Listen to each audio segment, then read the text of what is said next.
حسن ایک نابینا شخص تھا جو ایک چھوٹے سے گاؤں میں رہتا تھا۔ اس کا دل روشنی سے خالی، آنکھوں کے باوجود ایمان کی روشنی سے جگمگا رہا تھا۔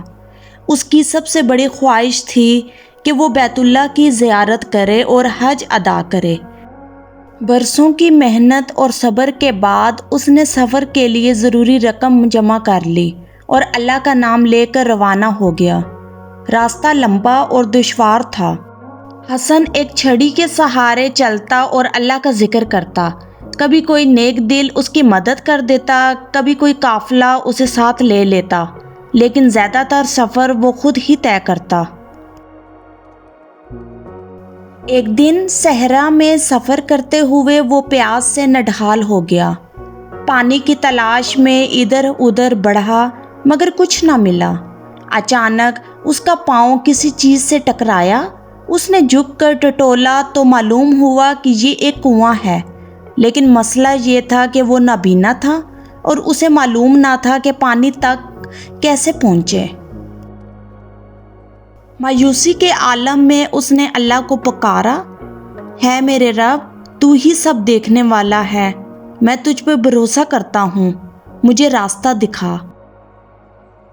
جیسے ہی اس نے یہ کہا، اچانک ایک معجزہ ہوا۔ ایک خوبصورت سفید پرندہ اس کے قریب آیا اور اپنی چونچ سے رسی کو کھینچنے لگا۔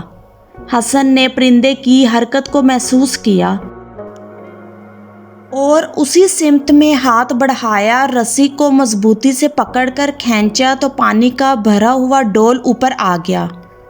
اس نے اپنے ہاتھوں سے پانی پیا اور دل ہی دل میں اللہ کا شکر ادا کیا۔ یہی نہیں بلکہ جیسے ہی اس نے پانی پیا اس کی بینائی لوٹ آئی۔ وہ حیرت سے اپنے ہاتھوں کو دیکھنے لگا، پھر آسمان کی طرف نظر اٹھائی۔ برسوں کے اندھیرے کے بعد وہ روشنی کو محسوس کر رہا تھا۔ اس کی آنکھوں سے آنسو بہنے لگے اور وہ سجدے میں گر گیا۔ اس معجزے کے بعد حسن نے اپنے حج کا باقی سفر جاری رکھا۔